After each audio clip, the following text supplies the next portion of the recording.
Bitcoin tá passando por uma mudança e ao longo dos anos ele não tem sido mais o mesmo. Entender o caminho que ele tá traçando pode ser crucial para saber como se posicionar no mercado. Então fica comigo até o final porque o que vem por aí vai fazer toda a diferença. Bora!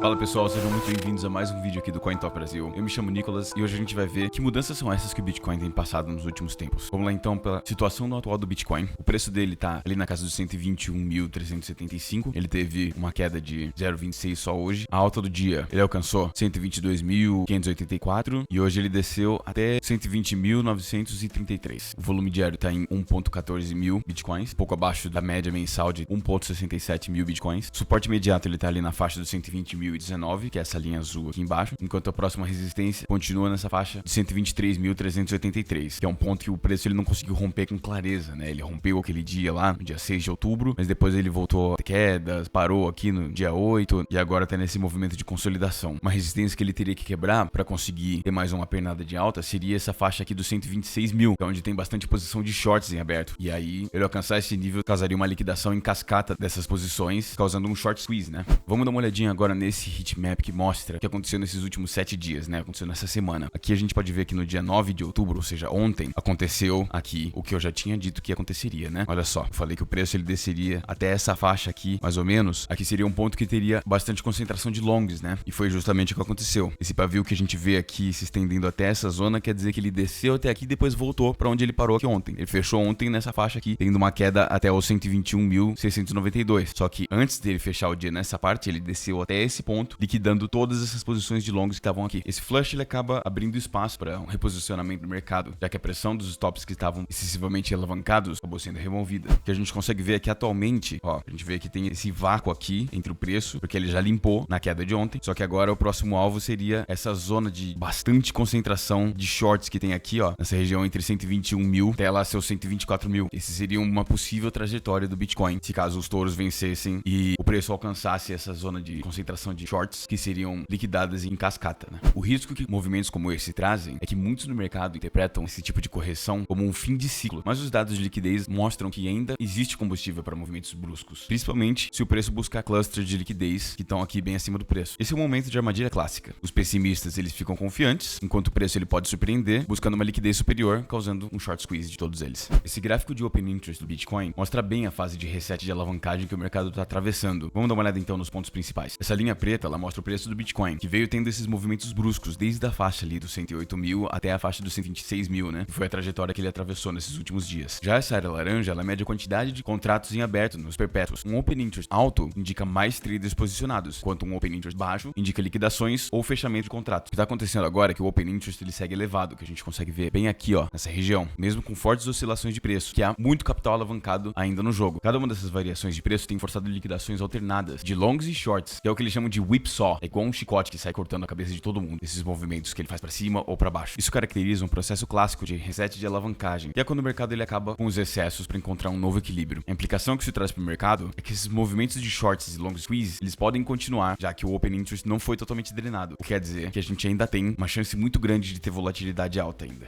Nesse próximo gráfico, a gente consegue ver como os detentores de curto prazo eles estão se comportando ultimamente. O Bitcoin ele continua mostrando força acima do custo realizado dos detentores de curto prazo, que é um sinal claro de convicção compradora. Essa defesa sólida, ela indica que o mercado não só absorveu a pressão de venda, mas como também reafirmou a tendência de alta. Esses níveis que a gente consegue ver aqui, por exemplo, a linha branca aqui na faixa dos 113 mil, é o custo realizado médio dos detentores de curto prazo. E ele foi defendido com sucesso, reforçando a base de um movimento atual. Essa faixa amarela, ali na faixa dos 141 mil, é a próxima zona crítica. Romper esse patamar tende a liberar um forte momentum de alta, acelerando o avanço de preço. Já essa região entre o laranja e o vermelho é uma região de superaquecimento, que já são 2 para 3 desvios de padrão. Historicamente, se aproximar dessas áreas sinaliza um risco de topo de ciclo. E essa zona verde aqui embaixo, ali na faixa dos 190 mil, como a gente tinha visto ontem, é uma faixa de menos um desvio de padrão, sinaliza que o mercado está em resfriamento. O padrão atual sugere que o Bitcoin está consolidando. A manutenção acima do custo realizado dos short-term holders cria um suporte psicológico e técnico, atraindo mais compradores. Se o rompimento dos 141 mil se confirmar, o mercado ele pode entrar em um modo de aceleração parabólica. No curto prazo, a gente segue bullish, enquanto o preço ele permanecer acima dos 113 mil. No médio prazo, o rompimento de 141 mil pode pode adicional e acelerar a tendência, e no longo prazo, o alvo extremo das bandas, em torno de 200 mil, define um possível limite superior ao atual ciclo, se o padrão histórico se repetir.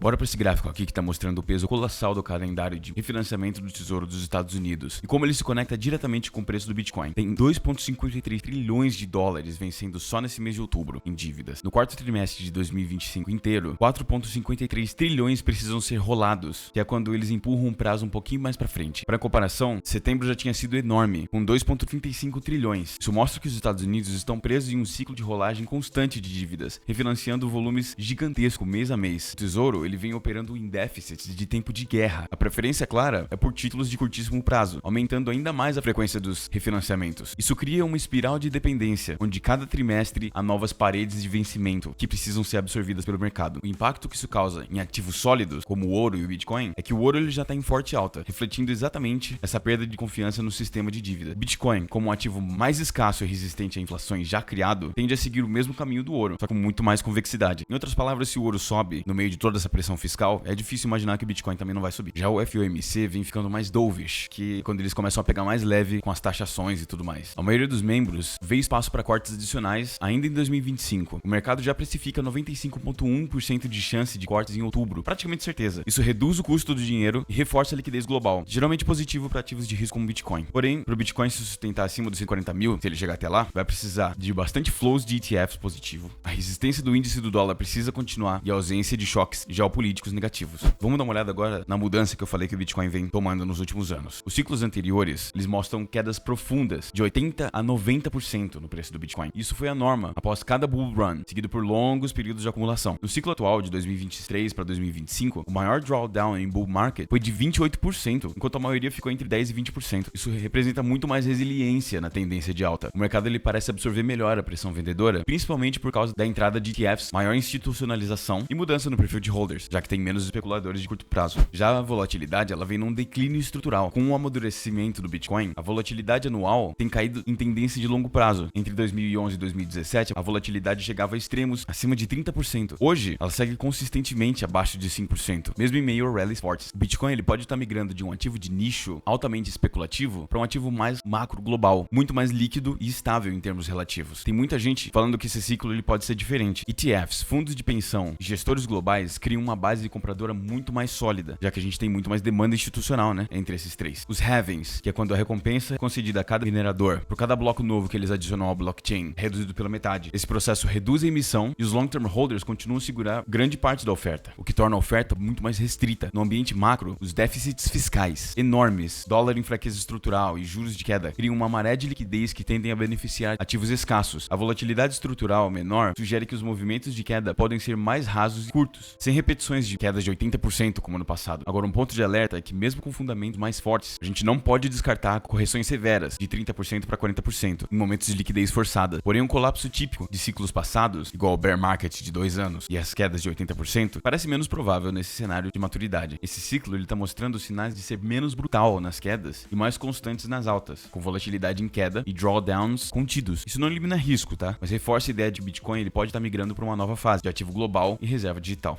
Então é isso, espero que você tenha gostado do vídeo de hoje. Muito obrigado por você assistir até aqui. Não esqueça de deixar o seu like, se inscrever no canal, ativar o sininho que isso ajuda muito no engajamento e te vejo na segunda-feira.